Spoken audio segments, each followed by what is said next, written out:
समाधान।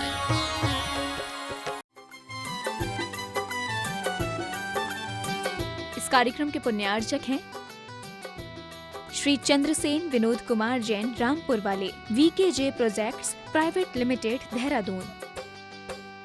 स्वर्गीय श्री कैलाश चंद्र जी सेठी व स्वर्गीय श्रीमती कमला देवी सेठी, कुचील, मदनगंज, किशनगढ़ वालों की पुण्य स्मृति में सेठी परिवार व मुंबई निवासी सुपुत्र राजेंद्र सेठी, पुत्र वधू वर्षा सेठी, पौत्र शिखर सेठी, पौत्री कनुप्रिया सेठी। श्री प्रदीप जैन, श्रीमती अमिता जैन, ईटानगर, अरुणाचल प्रदेश, पुत्र केतन जैन, पुत्री Chalshi Jain, MS Raj steel, MS Raj tiles and sanitary, MS Raj electrical, nearest gate के पास, जिला पप्पुमपारे, निर्जुली, अरुणाचल प्रदेश। श्री जतिन शाह, श्रीमती डॉक्टर कल्पना जे शाह, पुत्री मुग्धा अभिजीत शाह, डॉक्टर केतकी, तुषार शाह, पौत्र पौत्री Aadi, Abha, Ayu, Anand Pratishthan, Anand polyclinic and Manchakshu eye hospital, Dhulia, Maharashtra. Muzaffarnagar, Uttar Pradesh. Shri RP Jain, Shrimati Mamta Jain. बोलिए आदिनाथ भगवान की जय जय जय। चिंतामणि पार्श्वनाथ भगवान की, वर्तमान शासन नायक भगवान महावीर स्वामी की, संत श्रोमणी आचार्य भगवान विद्यासागर जी महाराज की, परम पूज्य महामना मुनिराज प्रमासागर जी महाराज की, परम पूज्य प्रसाद सागर जी महाराज की, परम पूज्य अरह सागर जी महाराज की, परम पूज्य शैल सागर जी महाराज की, परम पूज्य निकलंक सागर जी महाराज की, पंचमालयति ऋषि राजों की, अहिंसामयी जैन धर्म की। भव्यजनों, गुरुदेव पद विहार कर रहे हैं।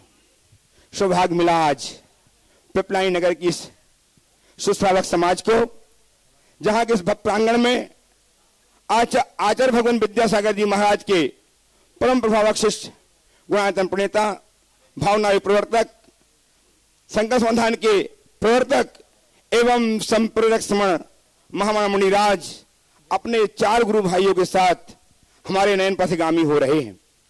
इनके श्रीमुख से आप हम नहीं, अपितु पूरा विश्व अपनी शंकाओं का समाधान पारस चैनल, जनवाणी चैनल एवं मोबाइल में प्रमाणिक ऐप तथा जनवाणी ऐप के माध्यम से देख सुन करके अपने जीवन को नई ऊर्जा प्रदान करके धन्य कर पा रहा है। आज आप भी यह सौभाग्य प्राप्त करें, उसके पूर्व में चाहता हूं कि गुरुदेव का वरद हस्त हम पर आच्छादित हो। अतः मेरे साथ उच्चारें, नमोस्तु महर्षि, नमोस्तु महर्षि, नमोस्तु महर्षि। प्रथम प्रश्न के लिए उपस्थित हों सृष्टि जैन मुंगावली से, और तैयार रहें सिद्धार्थ आलोक जैन अयोध्या नगर भोपाल से। नमोस्तु महर्षि। महर्षि, मैं सृष्टि जैन मुंगावली से। मेरे दादाजी ने आचार्य श्री से नेमावर आश्रम में व्रत लेकर नेमावर आश्रम में तपस्या की और आचार्य श्री वर्धमान सागर जी महाराज से मुनि दीक्षा ली। उनकी ओर से भी बारंबार नमोस्तु महर्षि, मेरे पूरे परिवार की ओर से नमोस्तु। महर्षि, मेरा प्रश्न है, मन की पतंग श्रद्धा के हाथों में हो तो आसमान को छूती है, लेकिन मन की पतंग से श्रद्धा को जोड़ने वाला मांझा अगर कमजोर हो तो वही पतंग कट जाती है। हे गुरुदेव, जीवन में भी ऐसे कई संयोग आते हैं जिनसे हमारी श्रद्धा डगमगाती है और मन की पतंग सीधे धरती पर जा गिरती है।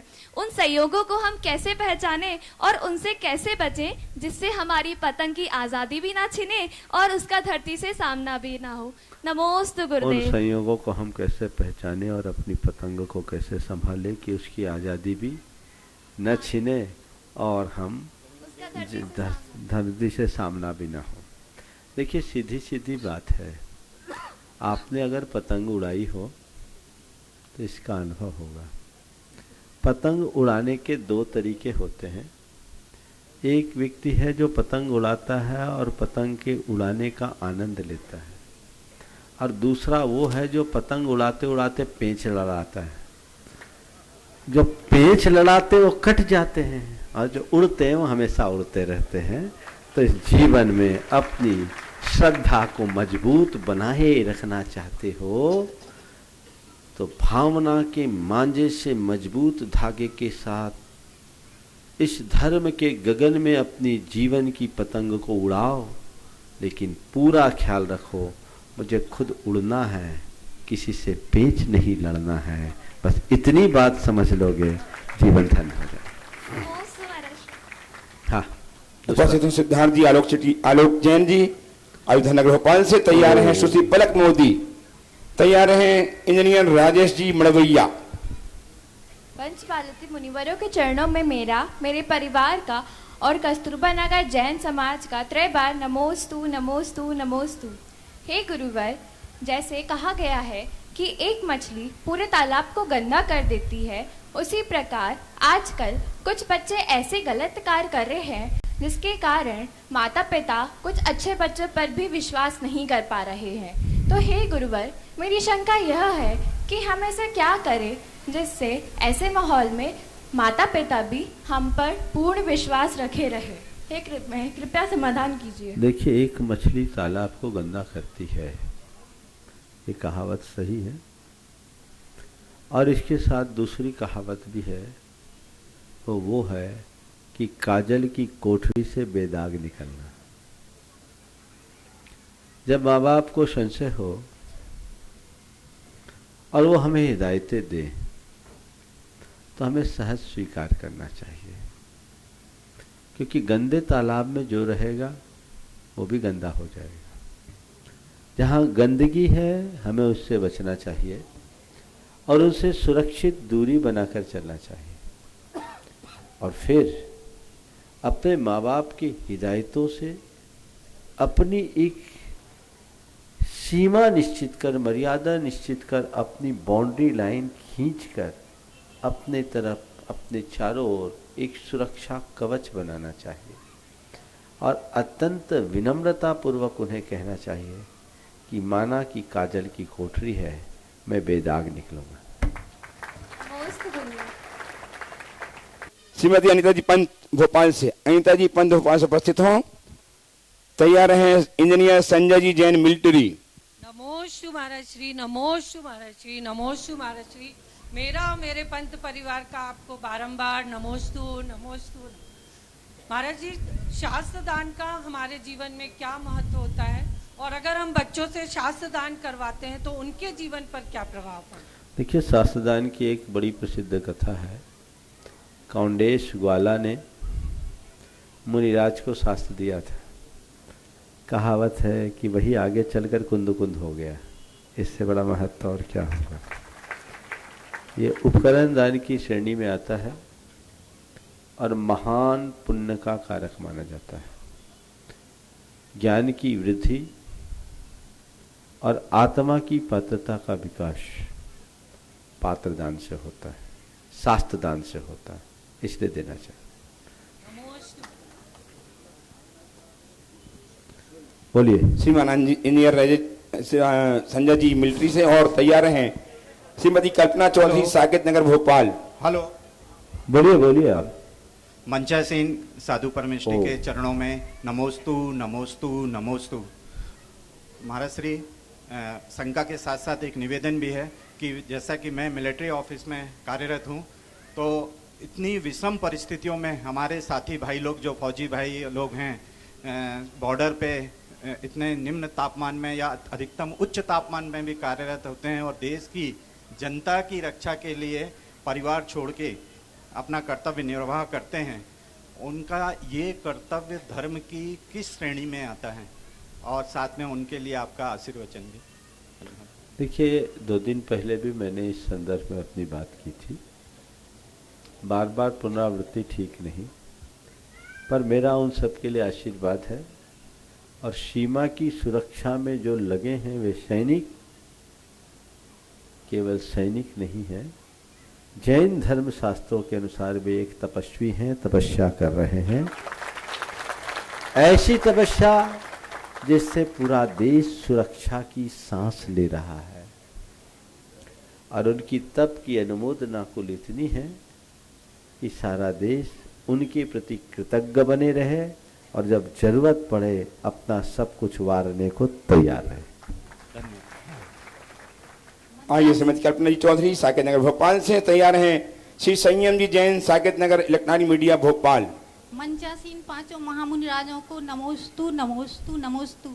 महाराज जी, समाज और परिवार में ऐसा देखा जाता है कि जो लोग सरल स्वभावी होते हैं या सरल कपट नहीं होता, उनको कोई सम्मान नहीं देता। जैसे वनों में सीधे वनों को पहले वृक्षों को काट लेते हैं और टेढ़े वृक्षों को छोड़ दिया जाता है।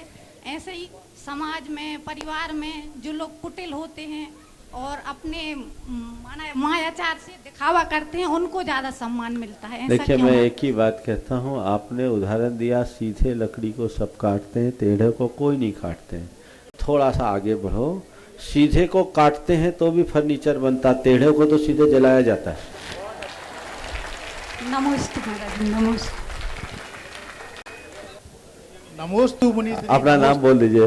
मेरा नाम संयम जैन, साकेत। हाँ, अगला नाम बोलो जल्दी से। हाँ, मेरा प्रश्न है, कुछ लोग सेल टैक्स, इनकम टैक्स, पानी, बिजली, नल, इन्होंने अधिकारियों से सेटिंग करके कुछ कम करा लेते हैं। इन्हें किस तरीके का दोष लगता है?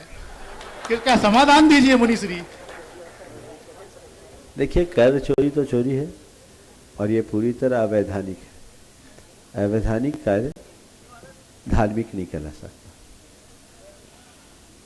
नमोस्तु। हाँ, आगे उपस्थित हों श्री विद्यांशु जैन, कल्पनगर, सोनागिरी। विद्यांशु जैन और तैयार हैं दीपक जी व्यवहारे जैन, भेल, भोपाल। 2-3 नाम बोल दो, बहुत दूर दूर तक फैले हुए। 1-2 नाम और बोलो, तैयार रहेंगे। श्री सुश्री रचना चौधरी, अशोका गार्डन से तैयार रहें। मंच पर विराजमान 5 बालियाती मुनिराजों को मेरा और मेरे परिवार की ओर से बारंबार नमोस्तु नमोस्तु नमोस्तु। महाराज जी, मेरी संख्या है कि जब हम अपने मित्रों में दिगंबर मुनियों की चर्चा करते हैं तो वे उनकी नग्नता पर मजाक उड़ाते हैं, तो हम उन्हें कैसा अहिंसात्मक जवाब दें जिससे धर्म की भी प्रभाव न हो और उन्हें उसका जवाब भी मिले? सबसे पहली बात तो ये है कि जब भी कोई दिगंबर मुनि के इस नग्नत्व को लेकर के किसी प्रकार की टिप्पणी करे तो उन्हें सबसे पहला उत्तर ये दो कि भैया, हमारे दिगंबर मुनि नग्न है ही नहीं। किसने कहा नग्न है? हम नग्न नहीं हैं, हम दिगंबर हैं। नग्न वह है जो निर्वस्त्र है और दिगंबर वह है जो निर्विकार है। निर्वस्त्र कोई भी रह सकता है, निर्विकार कोई विरला साधक ही होता है। दिगंबर होने का मतलब नग्न होना नहीं, दिगंबर होने का मतलब दिशाओं को अपना वस्त्र बना करके रहना। तुमने कपड़ों को पहना, हमने दिशाओं को पहना है। तुमने कपड़े से अपनी लज्जा छिपाई है और हमने दिशाओं के प्राकृतिक आवरण से अपनी लज्जा और मर्यादाओं को बचाया है, अपनी प्राकृतिक अवस्था को बनाया है। प्रकृति से प्रदत्त चर्म ही हमारा वस्त्र है। इसलिए दिगंबर और नग्न, इन दोनों में अंतर होना चाहिए। एक एडवोकेट मेरे संपर्क में, उन्होंने कहा कि महाराज, मेरे बहुत सारे साथी एडवोकेट्स, ये उत्तर प्रदेश की बात है, आप लोगों के दिगंबरत्व को लेकर के बड़ी टिप्पणियां करते थे कि समाज के अनुसार वस्त्र पहन लेना चाहिए। तो बोला, महाराज जी, मैंने एक दिन एक सज्जन को कहा, एक अपने मित्र को कहा कि एक काम करो, आप मेरे साथ चलकर देखो, मैं अपने मुनि महाराज के पास आप लेकर के चलती हूँ, उनके पास बैठने के बाद आप अपनी अनुभूति बताना, क्या अनुभव कर रहे हो, किसी अपनी मस्ती में डूबे हुए साधु से मिल रहे हो या किसी नग्न से, फिर मुझे बताना। और वो मेरे पास लेकर आए। वहां के एक लब्ध प्रतिष्ठित एडवोकेट थे। चर्चाएं पहले की कुछ नहीं बताया, तो कई तरह की चर्चाएं होती रही और चर्चाओं के उपसंहार में जिनको लेकर आई थी, उन्हीं ने खुद चला करके कहा कि महाराज, बाबा, मेरी बहुत बड़ी भ्रांति थी आपके विषय में, ये बहन जी की कृपा से आज वो भ्रांति दूर हो गई। मैं सोचता था आप सब नग्न रहते हैं, लेकिन आज जब आपके चरणों में बैठा हूँ 20 मिनट से अधिक मुझे बैठे हुए हो गया। मैं आपके तप की ऊर्जा से अपने आप को अभिभूत महसूस कर रहा हूँ। आपकी सादगी और साधना दिखाई पड़ती है। तो हमें ये चीज़ें लोगों को बताना चाहिए। दिगंबरत्व मनुष्य का आदर्श स्वरूप है, ये प्रकृति का उत्कृष्ट वरदान है, इसे ध्यान में रखना चाहिए। तो ये चीज़ें ध्यान में रखें। एक बार मुझसे किसी पत्रकार ने पूछा, आप कपड़े क्यों नहीं पहनते? पत्रकार ने मुझसे पूछा कि आप कपड़े क्यों नहीं पहनते। मैंने उलटकर पूछा, आप कपड़े क्यों पहने? आप कपड़े क्यों पहने? बोले महाराज समाज को इसकी आवश्यकता है। हमने कहा जब आप छोटे थे तब आपको इसकी आवश्यकता का एहसास था? जब छोटे में बच्चे में घूमते थे तब तो? बोले नहीं महाराज, जैसे जैसे विकार आता है विकार को छिपाने के लिए वस्त्र पहनना पड़ता है। तो मैंने कहा जिसके पास विकार हो वो उसे छिपाने के लिए वस्त्र पहने, जो निर्विकार हो गया उसे वस्त्र की जरूरत क्या। हमें इस तरीके से चीज़ों को समझाना चाहिए। और जब हम किसी को भी तार्किक तरीके से बातें समझाएंगे तो उसके समझ में आएगा। इसके साथ साथ भारत के इतिहास से उन्हें अवगत कराना चाहिए। ये दिगंबर मुनि का स्वरूप युग युगांतरों से पूजा गया है। भारत में दिगंबरत्व की सर्वत्र प्रतिष्ठा रही है।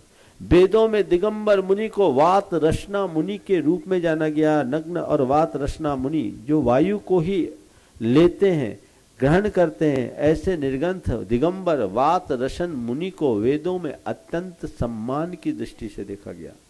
महाभारत के प्रसंग में आता है कि जब श्री कृष्ण युद्ध के लिए जा रहे थे तो रास्ते में एक दिगंबर मुनि इनके दिखाई पड़े। उन्होंने अर्जुन से कहा, हे अर्जुन अब चिंता मत करो, अपने अस्त्र शस्त्र अपने हाथ में लो, अस्त्र शस्त्र हाथ में लो। सर्वा विजयमयी यात्रा निर्गंथो अत्र दृश्यते। अब विकल्प छोड़ दो, ये निर्गंथ मुनि हमको दिख गए, अब हमारी यात्रा विजयदायिनी होगी, इसमें कोई संशय नहीं। ये निर्गंथ मुनि का स्वरूप है। हर युग में निर्गंथ दिगंबर मुनियों को पूजा गया, उन्हें सम्मान दिया गया, सर्वाधिक सम्मान की दृष्टि से देखा गया। ऐसे अनेक प्रसंग आए, ऐसे अनेक ऋषि हुए हैं जो आजन्म दिगंबर रहे। सुखदेव जी महाराज की कथा भागवत में आती है, उसे देखना चाहिए। भर्तृहरि के उक्ते एकाकी निष्पृह शांत पानी पात्र दिगंबर कदा संभव भविष्यामि कर्म निर्मूलनक्षम। वो शंभो से कामना करते हैं कि मेरे जीवन में वो कब क्षण आएगा जब मैं एकाकी होऊंगा, निष्प्रह रहूंगा, शांत रहूंगा, पानी पात्री और दिगंबर होकर अपने कर्म के निर्मूलन में समर्थ होऊंगा। जिसके गीत वेदों और पुराणों में गाए गए, जिसको शिलालेखों में उल्लेख मिलता है और मुगल सल्तनत में भी जिन्हें सम्मान की दृष्टि से देखा गया, उस दिगंबर के स्वरूप को न समझकर लोगों के द्वारा कोई टिप्पणियां करना उनकी अज्ञानता है। और इसमें दोष उनका नहीं, मैं आपको दोषी मानता हूं, क्योंकि आपको अपने साधु के विषय में वास्तविक जानकारी नहीं है। आप तथ्यात्मक तरीके से उन्हें बताने में समर्थ नहीं होते। यदि आप बताएंगे तब उन्हें पता लगेगा कि दिगंबर मुनि क्या होता है। थोड़ा होकर के तो देखो, जिनको मालूम होता है वो जानते हैं कि दिगंबरत्व की साधना क्या होती है, और उनके आगे वे नत मस्तक होते हैं। सर्दी गर्मी बरसात में इस तरह निरावरण घूमना कोई छोटी मोटी बात नहीं है। सभी के मध्य रहते हुए भी मन में रंचमात विकार उत्पन्न न होने देना, ये कोई खेल की बात नहीं है, ये एक बड़ी उत्कृष्ट साधना है। और जिस धरा पर ऐसे दिगंबर साधुओं का विचरण है वो धरा भी धन्य मानी जाती है। इसलिए इन सब बातों पर ध्यान नहीं देना और उन्हें बहुत अच्छे तरीके से ऐसी बातें बताना। और जो ज़्यादा कहे उनसे कहो एक बार हमारे महाराज से मिल करके देखो, तुम्हें खुद समझ में आ जाएगा कि क्या मामला है। हाँ रत्ना जी, नमोस्तु गुरुवर। रत्ना जी चौधरी, नमोस्तु। हाँ, अपना नाम बोल दो। दीपक व्यवहार है, भेल भोपाल से। हाँ। महाराज श्री, प्राणी अपने प्रभु से पूछे किस विधि पाऊं तोए, प्रभु कहे तू मन को पाले पा जाएगा मोहे। ये दो लाइन मैंने पढ़ी तो मेरे मन में आए कि हम अच्छे बुरे मन, जो हमारा मन होता है वो अच्छे बुरे की हमें समझ तो देता है, लेकिन ऐसी क्या क्रिया हम अपने जीवन में करें कि हम अच्छे ही कार्य करते हुए अपना जीवन सफल कर पाए। कभी नल देखा है? नल, हाँ, नल में टोटी होती है ना, हाँ, तो टोटी में से पानी कब आता है? हाँ, खोलने पर आता है। खोलने में क्या करना पड़ता है? अपना हाथ से क्रिया करनी पड़ेगी कुछ। कौन सी क्रिया करते हैं? घुमाने की। किधर घुमाते हैं? क्लॉकवाइज। बाहर की ओर। बाहर की। और बंद करने के लिए क्या करना होता है? अंदर की ओर। एक ही टोटी है ना जी। एक तरफ घुमाने से पानी निकलता है, दूसरी तरफ घुमाने से पानी बंद हो जाता है, होता है जी। बस मन भी एक टोटी है, अगर बाहर की तरफ खोलोगे बहिर्मुख होगा। मन भी एक टोटी है, बाहर की तरफ खोलोगे बहिर्मुख होगा, चेतना की धारा विनष्ट हो जाएगी, उसे भीतर की तरफ मोड़ दो अंतर्मुख होगा, चेतना का उत्कर्ष हो जाएगा और अपने जीवन को धन्य कर लोगे। ये अध्यात्म हमें यही पढ़ाता है, अंतर्मुखता का विकास करो, अंतर्मुखी सदा सुखी। रत्ना चौधरी अशोका गार्डन से उपस्थित हो, तैयार हैं श्रीमती ममता जी जैन पुणे से। मंचासीन पंचवाल्यति के चरणों में मेरा त्रैवार नमोस्तु। महाराज जी कहते हैं कि मंदिर में अति श्रृंगार कर कर जाना या ज्यादा वस्त्र आभूषण पहनकर जाने से नपुंसक प्रकृति का बंध होता है, लेकिन यदि कम पहन कर जाते हैं या ज्यादा श्रृंगार करके नहीं जाते, नॉर्मल जाते हैं, तो लोग कहते हैं कि इनके पास कुछ है ही नहीं। तो हमें किस तरह से जाना चाहिए, किस तरह का पहनावा पहनना चाहिए? और साथ में एक प्रश्न और भी है महाराज जी, मेरी शादी एक बहुत ही प्रतिष्ठित परिवार में हुई है जिसमें मेरे ससुर जी की 7 प्रतिमा थी। अब उनकी समाधि मरण हो गया है, तो मेरा ऐसा कौन सा पुण्य का उदय था जो मुझे उनकी सेवा प्राप्त करने को मिला अवसर? देखिए, पहला जो सवाल है कि नहीं पहन कर जाए तो लोग कहते हैं इनके पास कुछ नहीं है, और पहन कर जाए तो डर लगता है नपुंसक ना बनना पड़े। तो मैं पूछता हूँ, डिस्प्ले सेंटर मंदिर ही है क्या? हाँ, अगर प्रदर्शन करना है तो उसके बहुत से स्थान है, वहां दिखाओ ना। मंदिर में तो सादगी से आओ, मंदिर में सादगी से आओ। हम सात्विकता पाने जाते हैं, अगर मंदिर में दिखावा करेंगे तो फिर अपने जीवन में हासिल क्या करेंगे? इसलिए मंदिर में सात्विकता रखनी चाहिए। किसी की 2 पंक्तियां व्यंग में है, उसे उसी संदर्भ में लेना, लेकिन आज के प्रसंग में सुनाने की इच्छा हो रही। बुरा मत मानना, लेकिन कहीं ना कहीं आप लोगों का रोल है, इसलिए पंक्तियां उससे जुड़ती है। उसमें उन्होंने लिखा, देवियां मंदिर में पहुंची बाल बिखराए हुए। ध्यान से सुनना, देवियां मंदिर में पहुंची बाल बिखराए हुए, देवता मंदिर से निकले और पुजारी बन गए। बहुत गहरा व्यंग है, समझ में आ रही है बात?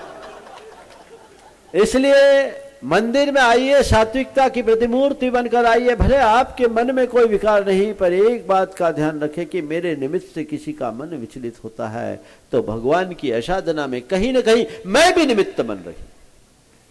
इसलिए एक स्थान पे तो आपके पास साधन है, सौंदर्य है, रूप है, संपदा है, प्रदर्शित कीजिए, मुझे कोई आपत्ति नहीं। लेकिन उसके लिए पूरा संसार है, एक भगवान का दरबार है जहां सच्चा भक्त बन करके आइए, एक भक्त का हृदय लेकर के आइए, देखिए जीवन में कितना बड़ा परिवर्तन होता है। आइए श्रीमती ममता जी जैन पुणे से, तैयार हैं डॉक्टर SK जैन साकेत नगर भोपाल से। मंच पर विराजमान बालती मुनियों को मेरा एवं पंचपली सोकर पूना समाज का बारंबार नमोस्तु नमोस्तु नमोस्तु।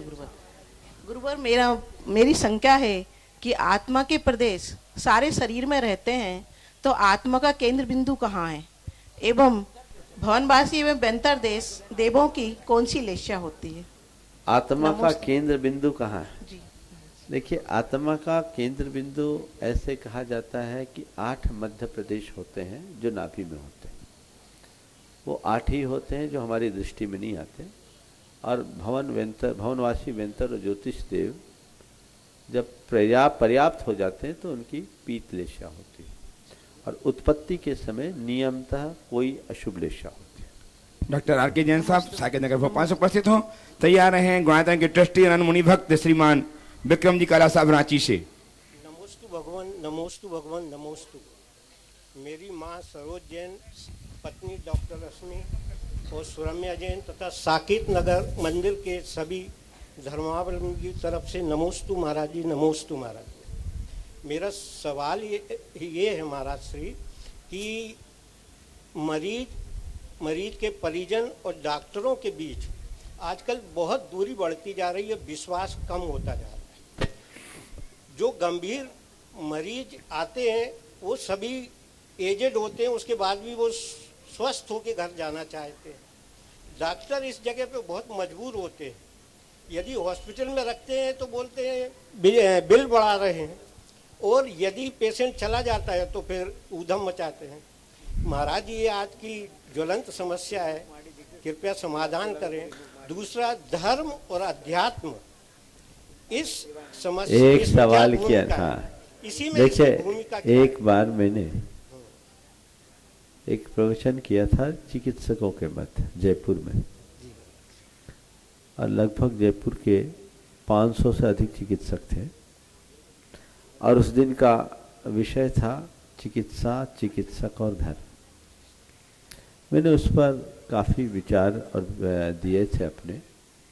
एक बहुत बड़ी समस्या है, चिकित्सा का हर पायदान आज कमज़ोर हो गया है। जहाँ चिकित्सकों में गिरावट है, चिकित्सा के स्तर में गिरावट आई, और जो मरीज है उनकी सोच भी बदल गई। एक समय था जब चिकित्सा को एक सेवा की पर्याय के रूप में देखा जाता था, और चिकित्सक को प्राणाचार्य के नाम से संबोधा जाता था। चिकित्सक के अंदर भगवान का रूप देखा जाता था, और जिनकी चिकित्सा होती थी वे और उनके परिजन सदैव चिकित्सकों के प्रति आभारी होते थे। चिकित्सक स्वयं प्राणपन से सामने वाले की सेवा करता था। आज समय बदल गया, अब चिकित्सा एक इंडस्ट्री बन गई, और सेवा जब उद्योग का रूप ले लेता है तो उसमें जो भी विकृतियां होती है वो सब आ गई। यद्यपि मैं मानता हूं कि सभी चिकित्सक ऐसे नहीं होते, फिर भी जैसा अभी कहा गया, एक मछली सारे तालाब को गंदा कर देती है। तो ये स्थितियां हैं, और इसमें हमें हर दृष्टि से देखना होगा। तो चिकित्सक अपना कर्तव्य पालन करे, अपनी चिकित्सा में कोई कमी न रखे, और जो पेशेंट है वो पेशेंस रखे। वो ये मान करके चले कि चिकित्सक कदाचित भगवान का प्रतिनिधि बन सकता है पर भगवान नहीं बन सकता। वो मुझे आरोग्य दिला सकता है पर अमर नहीं बना सकता। अगर उस तरीके से लोग समझेंगे तो बहुत ठीक होगा। आपने जो दुविधा प्रकट की, इसी दुविधा के कारण मेरे संपर्क में अनेक ऐसे चिकित्सक हैं जो बड़े प्रसिद्ध चिकित्सक हैं, उनने अपने बच्चों को डॉक्टर नहीं बनाया। उन्होंने कहा मेरी बिटिया तो मेडिकल में हो, पत्नी भी डॉक्टर है। नहीं, बहुत अच्छा, वो आपने बहुत साहस का काम किया, बहुत साहस का काम किया है, और वो स्वागत योग्य है। मैं दूसरी दृष्टि से बोल रहा हूँ, क्योंकि चिकित्सकों ने अपने बच्चों को मेडिकल लाइन में नहीं भेजा। मैंने पूछा, बोला महाराज मैं उकता गया, बड़ा प्रेशर रहता है, मैं नहीं चाहता कि जो तनाव मैं भुगता वो मेरी पीढ़ियां भुगते। इस प्रोफेशन में अतिरिक्त दबाव के कारण चिकित्सकों में भी फ्रस्ट्रेशन आ रहा है, और ये अच्छे लक्षण नहीं है। यदि ऐसा ही चलता रहा और लोग इस पेशे से विमुख होंगे तो हमारे लिए चिकित्सा कहाँ से मिलेगी। आज चिकित्सा का स्तर बढ़ा है, चिकित्सकों का स्तर गिरा है, ये भी एक पहलू है। आप बोलते हैं बिल बढ़ाने के लिए ऐसा होता है, तो क्या ये सरासर गलत है? सभी केसेस में नहीं है महाराज। सभी केसेस में नहीं है, लेकिन कुछ केसेस में है ना। कई ऐसे केसेस आए हैं जिसमें मर जाने के बाद भी वेंटिलेटर में लगाए हैं। हंसने की बात नहीं है, ये आपकी बात नहीं है। माने एक ये इसके लिए आप लोग ही ठीक कर सकते हैं। आप लोगों का अपना ऑर्गेनाइजेशन है डॉक्टर्स का। जो डॉक्टर इस तरह का अनैतिक कृत्य करते हैं, जिस अस्पताल में इस तरह का अनैतिक कृत्य होता है, आपका ऑर्गेनाइजेशन उस पर एक्शन लेने लगे तो पूरी जनता का दृष्टिकोण इस इंडस्ट्री के प्रति बदल जाएगा। लेकिन वहां तो लूट खसोट होती है, सब नहीं करते। मैं ऐसे भी बहुत सारे चिकित्सकों को जानता हूं जो अपना सब कुछ अपने बच्चों के पेशेंट के लिए लगा देते हैं। मैं आपको बता रहा हूं, एक घटना, नाम नहीं लूंगा, एक ऑपरेशन था। चिकित्सक में कितना बड़ा दिल होता है। एक बड़ा ऑपरेशन था, जरूरी ऑपरेशन था, सारी तैयारी कर ली गई। जिस डॉक्टर को ऑपरेशन करना था 15 मिनट विलंब से पहुंचे। जब पहुंचे तो पेशेंट्स आग बबूला। पेशेंट्स के परिजन कह रहे हैं कि आप इतने लेट हो गए। उन्होंने किसी भी प्रकार का प्रतिवाद नहीं किया, सीधे ऑपरेशन थिएटर में गए। करीब 40 मिनट का ऑपरेशन पूरा हुआ। ऑपरेशन पूरा करने के बाद वो चले गए। लोगों ने धन्यवाद दिया, पर वो सीधे चले गए। लोगों ने पूछा क्या बात है डॉक्टर साहब, इतने लेट आए और तुरंत चले गए? बोले आपको पता नहीं, इस ऑपरेशन से 3 घंटे पहले उनके बेटे की कार एक्सीडेंट में मृत्यु हुई है और वो उनकी अंतिम यात्रा को छोड़कर, चूंकि आज आवश्यक ऑपरेशन था इसलिए ऑपरेशन करने के लिए आए हैं और ऑपरेशन करके अब उसकी अंतिम यात्रा में सम्मिलित होंगे। ये डॉक्टर पूजा के योग्य होगा। ऐसे भी डॉक्टर है, ऐसे भी आदर्श है। उनसे बाद में पूछा गया तो उसने एक ही बात कहा कि मेरा बेटा तो चला गया, मैं नहीं चाहता कि मेरे कारण किसी और का बेटा जाए, इसलिए मैंने ये कार्य किया। तो ये स्वागत योग्य कदम है। इस पेशे में सब गलत नहीं, पर जो गलत है उनको जब तक नहीं सुधारा जाएगा तब तक लोगों का दृष्टिकोण नहीं बदलेगा। उपस्थित हो आनंद गुरु भक्त महाराज जी कह रहे हैं डॉक्टर साहब ने 4 महीने आचार्य महाराज के चातुर्मास में पूरी सेवाएं दी है। मैंने आशीर्वाद देता हूं, आगे भी ऐसा ही करते। उपस्थित हो श्रीमान विक्रम जी काला, आनंद गुरु भक्त नाती से तैयार हैं। श्रीमती सुश्राविका श्रीमती सुशीला जी पाटनी किशनगढ़ से, भामा शाह दिगंबर जैन समाज के श्रीमान आर के मारवल की धर्मपत्नी आज तैयार रहेंगी। चलो विक्रम नहीं है, सुशीला जी। साकेत नगर समाज निवेदन कर रहा है। हाँ हाँ, भावना भाव। विक्रम नहीं है? विक्रम जी उपस्थित हो? नहीं है। उपस्थित हो सुश्राविका श्रीमती सुशीला जी पाटनी और तैयार रहेंगी श्रीमती शीला जी देवड़िया जयपुर से। नमोस्तु महाराज श्री जी, 5 महाराजों को नमोस्तु। महाराज जी, ताकत और पैसा जिंदगी का फल है और परिवार और मित्र जिंदगी की जड़ है और हम फल के बिना अपने आप को चला नहीं सकते, पर जड़ के बिना खड़े नहीं हो सकते। तो हमारे समाधान करिए। ताकत और पैसा जिंदगी के फल है, परिवार और मित्र जिंदगी के जड़ है। ताकत के बिना चल नहीं सकते और जड़ के बिना खड़े नहीं हो सकते, तो हम क्या करें? मेरी मान्यता है जड़ मजबूत होगी तो फल अपने आप लगेगा, और जड़ ही छिन्न हो जाए तो फल कहाँ से आएंगे? इसलिए जड़ को हमेशा सींचना चाहिए। जड़ हरी होने पर उजड़ा हुआ पेड़ भी हरा हो जाता है, और जड़ खोखली हो जाए तो पेड़ों को कितना भी सींचा जाए वो फिर से खड़ा नहीं होता। तो हमें वो देखना चाहिए। अब आपको बताऊं, एक तरफ पैसा है, एक तरफ संबंध है, एक तरफ संपत्ति है, एक तरफ संबंध है। आप किसको चुनना पसंद करते हैं? एक पिता ने अपने 2 बेटों के मध्य उत्तराधिकारी के चुनाव के ख्याल से दोनों को कहा कि एक काम करो, तुम दोनों मुझसे 1-1 लाख रुपए लो, और मैं प्राय बाहर गांव जाता आता रहता हूं, रास्ते में रुकना पड़ता है, तुम दोनों दिशाओं में 100-100 माइल तक मेरे रहने लायक स्थान बना दो।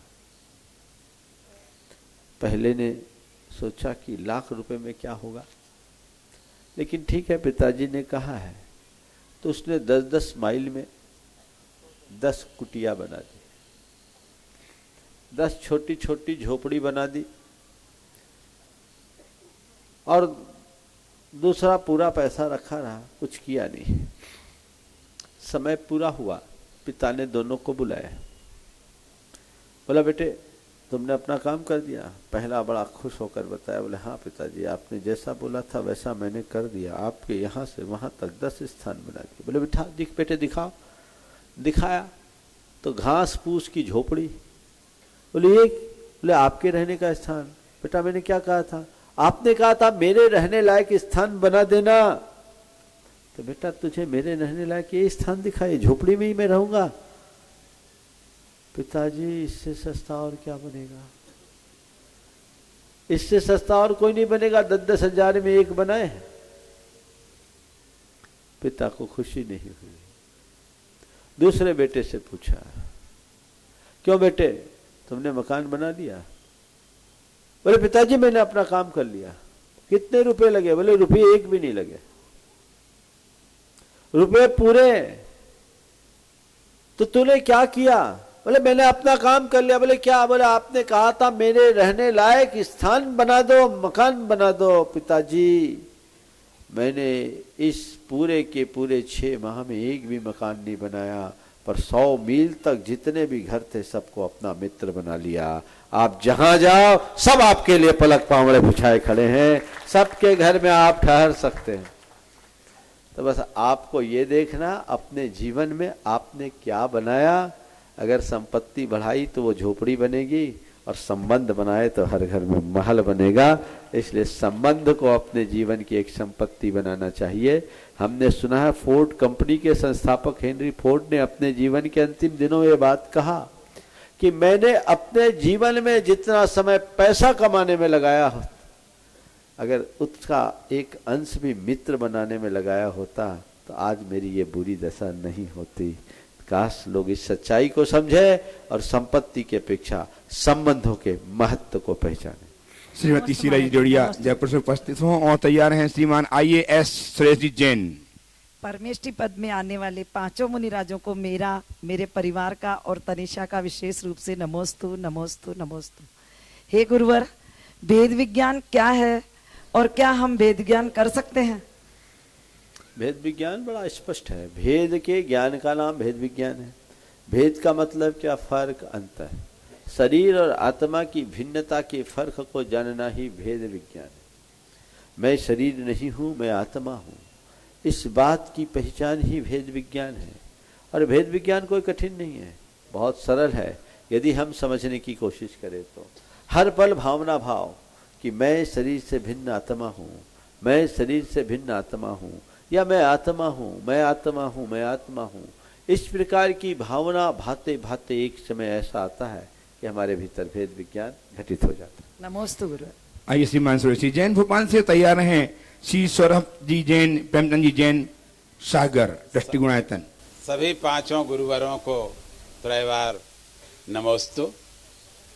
गुरुवार विद्यासागर इंस्टीट्यूट यहाँ से 1-1.5 किलोमीटर दूर है।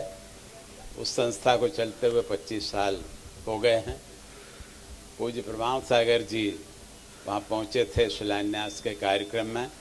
हमारे दूसरे 4 गुरुवर वहाँ मेरी जानकारी में संभवतः नहीं पहुँचे हैं।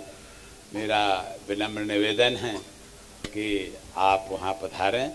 और कल हमारे यहाँ justice N.K. Jain, chairman human rights commission, जो मध्य प्रदेश के हैं, वो पहले चीफ जस्टिस रहे हैं, वो भी आ रहे हैं। और दूसरे हाई कोर्ट जज जस्टिस N.K. जैन और सभी लोग पधार रहे हैं। मध्य प्रदेश सरकार के कुछ IAS अफसर भी आ रहे हैं। हमारी प्रार्थना है कि आप पधारें, हमें हमारी उस इंस्टीट्यूट की भूमि को पवित्र करें और हम सबको अपना मंगल आशीर्वाद दें, यही हमारी प्रार्थना है। बहुत सुंदर। सुरेश जी ने विद्यासागर संस्थान के लिए निवेदन किया है। अरे उनके निवेदन के पहले ही हमने उनके निवेदन का स्वीकार कर दिया। कल सुबह का प्रवचन उसी संस्थान में होगा। उस संस्थान में हम क्यों नहीं जाएंगे? उस संस्थान की स्थापना हमने कराई है। अब बस सुरेश जी से यही कहना चाहता हूं कि जिस उद्देश्य से उस संस्थान की स्थापना की है, अब हमें उस उद्देश्य में आगे बढ़ना है।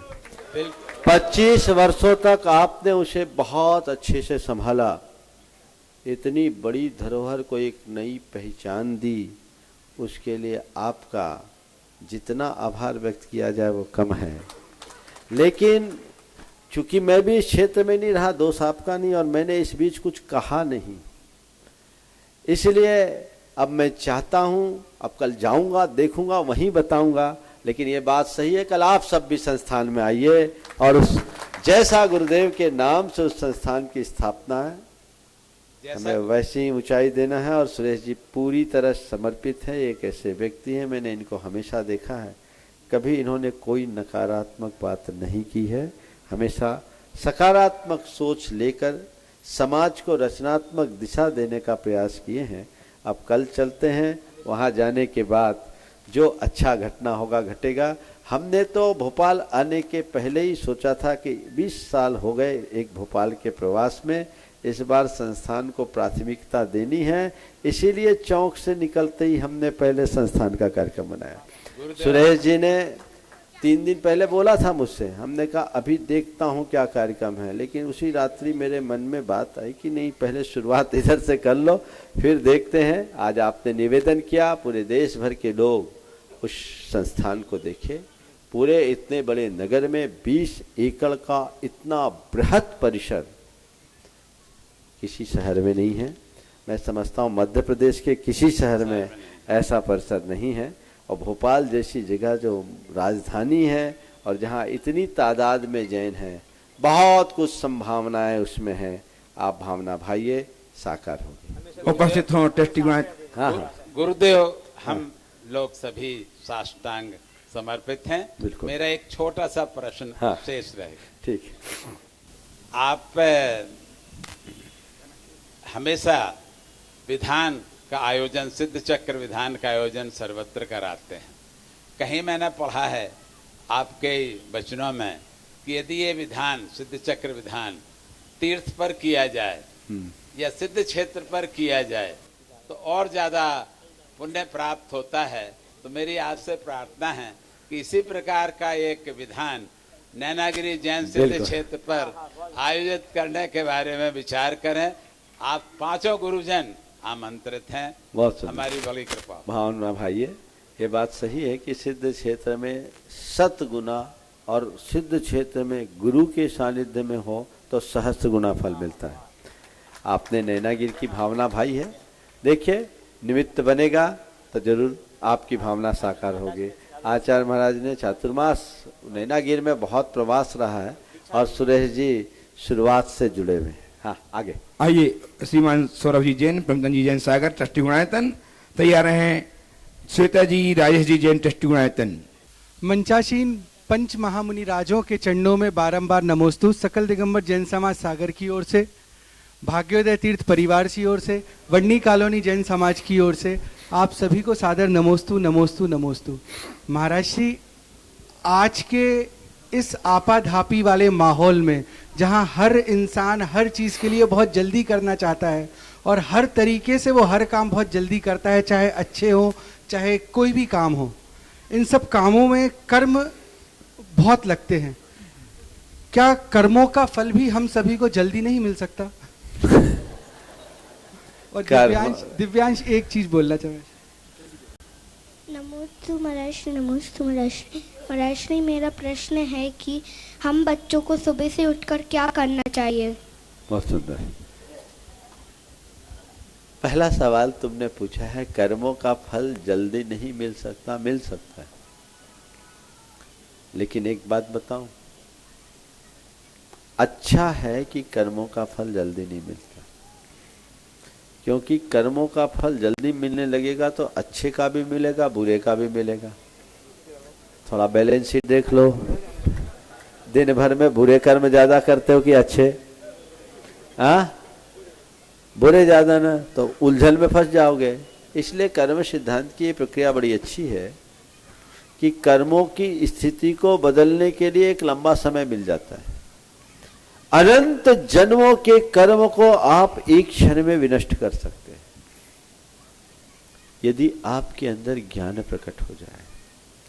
और यदि आपने कहा कि कर्मों का फल जल्दी मिल जाए तो इतना भार बढ़ जाएगा कि उठ के खड़े ही नहीं हो पाओगे। इसलिए जो प्रक्रिया है चलने दो। और दूसरी बात, कर्मों का फल तुरंत मिलता है। कर्म का दो प्रकार का फल होता है, एक तात्कालिक और दूसरा पारंपरिक। किसी भी कर्म का तात्कालिक फल और पारंपरिक फल अलग अलग होता है। जैसे पुण्य है, आपने कोई अच्छा कर्म किया, उस समय आपको क्या लगता है? खुशी आती है, संतुष्टि होती है, ये उसका प्रत्यक्ष फल है। और पारंपरिक फल है सुख समृद्धि। और आप कोई बुरा कर्म करते हो, मन में शंका आती है, आती है ना? तो पाप का प्रत्यक्ष फल है संताप और पारंपरिक फल है दुख दारिद्र। तो ये तो साथ में मिल गया। बोलो, देर से मिला क्या? तो एक फल तुरंत मिलता है, दूसरा फल टाइम लेकर। वो इसलिए ताकि हम मजबूत हो जाएं।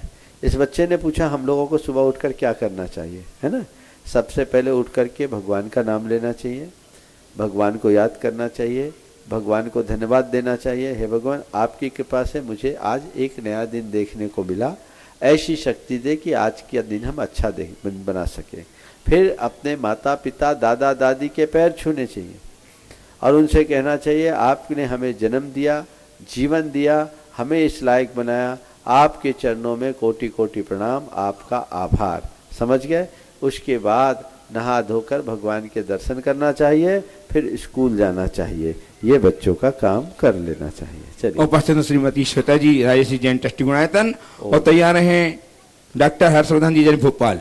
नहीं है, चंद्रशेखर जी, श्रीमान चंद्रसेन जी जैन तैयार रहे। इनके बाद चलो चंद्रशेखर श्वेता जी अनुपस्थित, चंद्रसेन जी और तैयार हैं प्राची जैन पुणे। चंद्रसेन जी सुप्रसिद्ध कवि श्रीमान चंद्रसेन जी जैन। हाँ, आप पूछ लो पहले। हाँ, अनुज परिवार बंडा एवं मोदी परिवार नागपुर की ओर से महाराज जी के चरणों में नमोस्तु नमोस्तु नमोस्तु। महाराज जी, मैंने समाज के विकास के लिए, युवाओं को सत्य एवं अहिंसा के मार्ग पर चलने के लिए, युवाओं में कौशल विकास एवं व्यवसाय एवं रोजगार स्तर बढ़ाने के लिए एवं अधिक से अधिक हमारे समाज के लोग अधिकारी बने, कॉम्पिटिटिव एग्जाम्स की तैयारी करें, उसके लिए मैंने एक जैन इंटरनेशनल यूथ फाउंडेशन की स्थापना की है। मैं आपका आशीर्वाद चाहता हूं कि वो संगठन हमेशा चलता रहे और आपका मार्गदर्शन भी चाहता हूं कि इसको हम कैसे आगे बढ़ाएं। देखिए, मुझे पूरी आगे पीछे की बैकग्राउंड का पता नहीं है। आप अच्छा कार्य कर रहे हैं, इसे करते रहिए। जब मैं उसके आगे पीछे का समझूंगा तभी कुछ बोल पाऊंगा। हाँ, उपस्थित हों जाने माने कवि श्रीमान चंद्रसेन जी जैन जो भोपाल से तैयार रहे, प्राची जी जैन पुणे से। महाराज श्री नमोस्तु। महाराज श्री एक राजनेता हुए मदन लाल धरती पकड़, तो भाई हर चुनाव लड़े, पंचायत के चुनाव से लेकर राष्ट्रपति तक पर वे एक बार भी नहीं जीते, कहीं नहीं जीते। महाराज श्री वो ऐसे बोलते थे, बहनों और भाइयों, सज्जनों और देवियों, जब मैं पहली बार खड़ा हुआ तो मेरी मिसेज ने मुझे वोट नहीं दिया, जब दूसरी बार चुनाव खड़ा हुआ तो मेरे वोटों की संख्या 7 हुई, 17वीं बार जब चुनाव लड़ा तो वोटों की संख्या 600 हो गई। मैं पूरे दावे और विश्वास के साथ कह सकता हूं कि इस देश में मूर्खों की संख्या निरंतर बढ़ती चली जा रही। तो महाराज श्री, आपका इस विषय में क्या ख्याल है?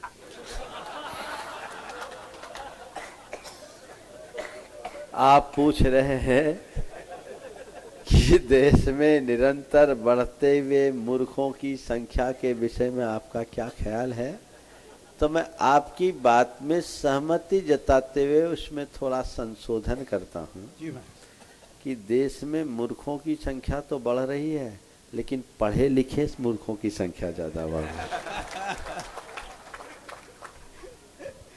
उपस्थित श्रीमती प्राची जैन पुणे से उपस्थित हो, तैयार हैं निगम जन समाज के सचिव श्री सुभाष जी बोडखे अपनी धर्मपत्नी के साथ। दीजिए। प्राणी समाज के सचिव नहीं, श्रीमान सुभाष जी बोडखे। कौन है? प्राची जैन उपस्थित हो। हाँ बोलिए बोलिए। हाँ बोलिए, माइक चालू।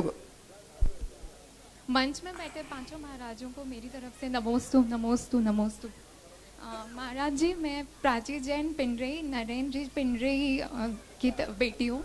मेरा प्रश्न है, ग्रंथों की रचना भगवान की खीरी ध्वनि और गणधरों के द्वारा हुई है, परंतु दैनिक जीवन की व्यवस्था गृहस्थों और श्रावकों को की कैसी होनी चाहिए, यह किसने बनाया है और कहाँ से आया है? देखिए, हमारे जो भी ग्रंथ हैं वे सब तीर्थंकरों की वाणी पर आधारित आचार्यों द्वारा प्रतिपादित है। वर्तमान में अपने गृहस्थों और श्रावकों के जीवनचर्या को बताने वाले ग्रंथों की चर्चा की है। ये सब श्रावकाचारों में है और हमारे श्रावकाचार्य की शुरुआत आचार्य कुंद से होती है। संक्षेप में लिखा समय सा, इसके बाद आचार्य समंत भद्र ने रत्नगण श्रावकाचार्य के रूप में लिखा और अन्य अनेक अनेक आचार्यों ने लिखा है। तत्वार सूत्र में भी श्रावकाचार्य का सांकेतिक वर्णन है। तो ये सब भगवान की वाणी के ऊपर ही आधारित है, जैसे परंपरा से हमारे आचार्यों ने निरूपित किया। आइए श्रीमान सुभाष जी बोडखे सचिव प्राणी जैन समाज अपनी श्रीमती के संग, और तैयार रहें श्री संजय जी जैन स्मृति इंद्रपुरी भोपाल। नमोस्तु महाराज जी। मंच पर विराजमान पंचबलियति मुनि राजों को मेरा बारंबार नमोस्तु नमोस्तु नमोस्तु।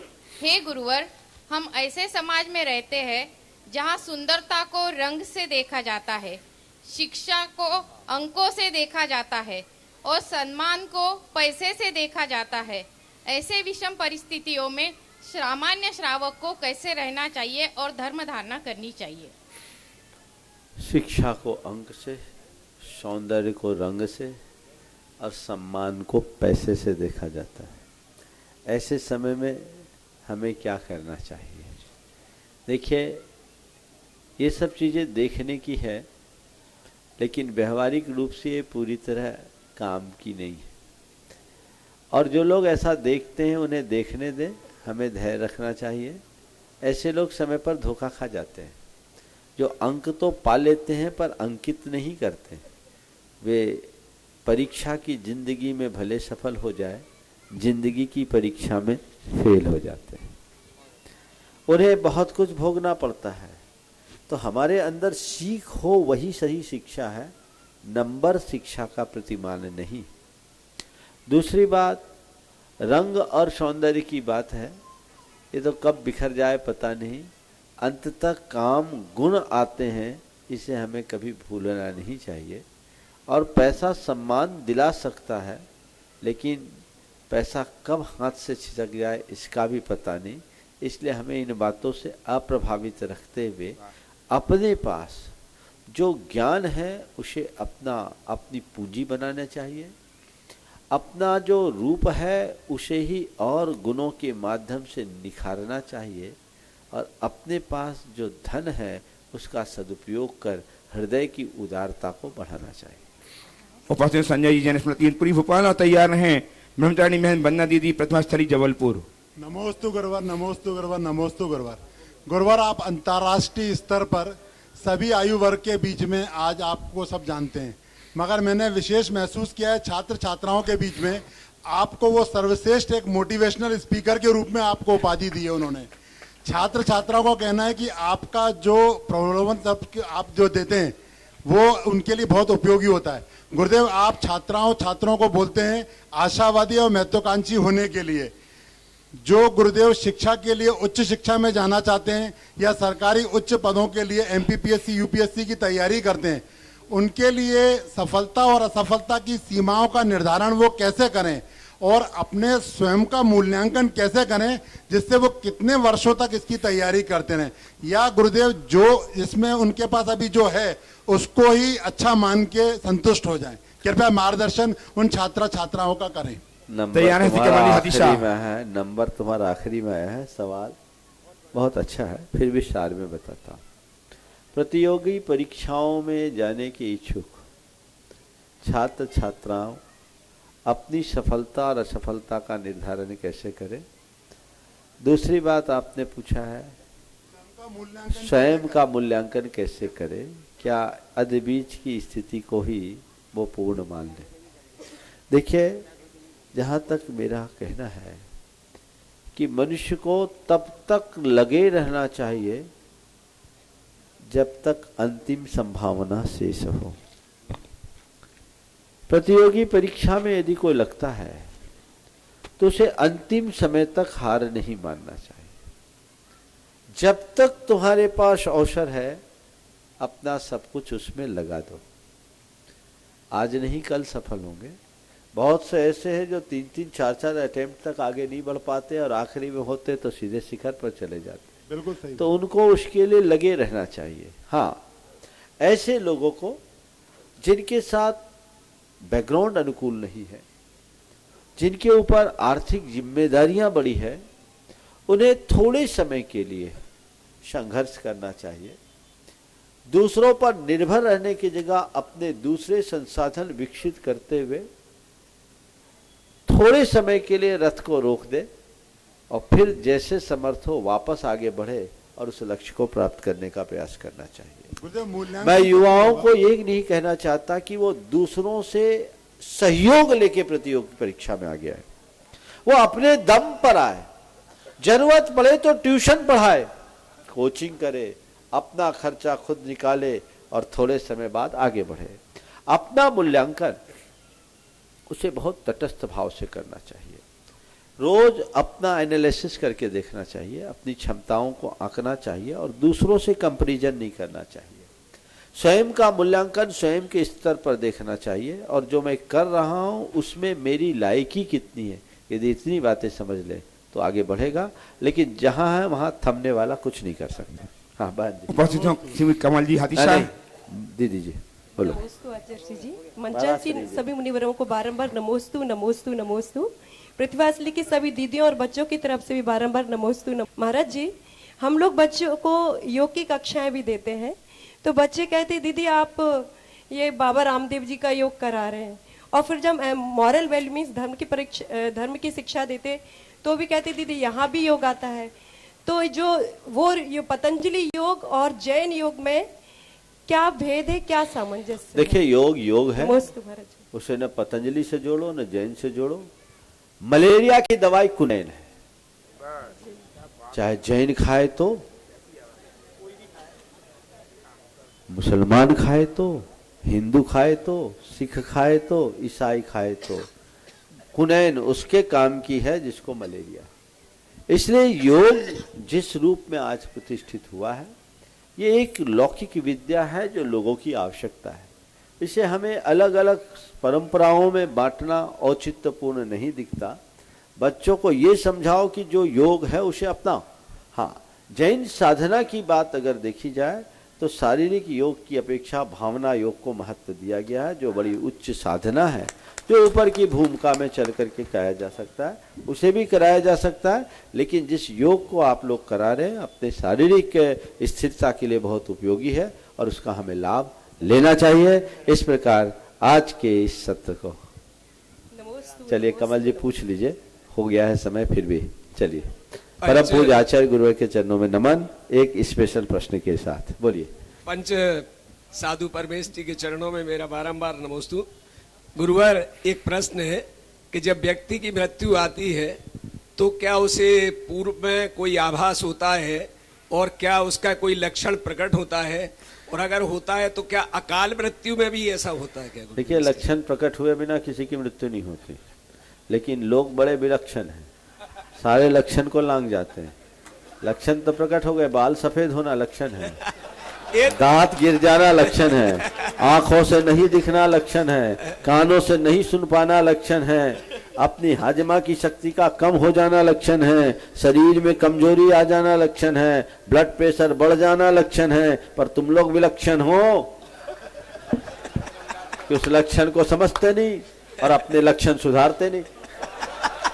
उस लक्षण को समझ लो और अपने लक्षण को सुधार लो, जीवन तर जाएगा। बोलिए परम पूज्य आचार्य गुरुवर श्री विद्यासागर महाराज की जय। इस कार्यक्रम के पुण्यार्चक थे श्री चंद्रसेन विनोद कुमार जैन, रामपुर वाले, VKJ projects private limited, Dehradun.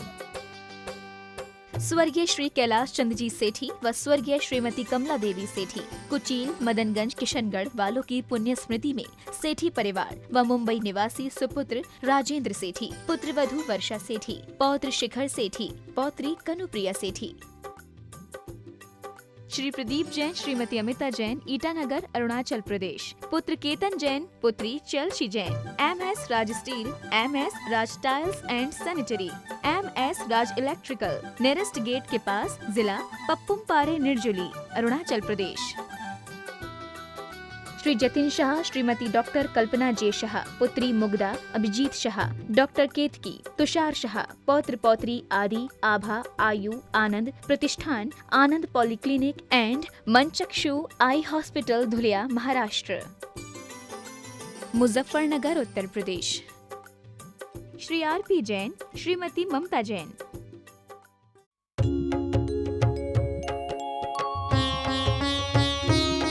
शंका समाधान।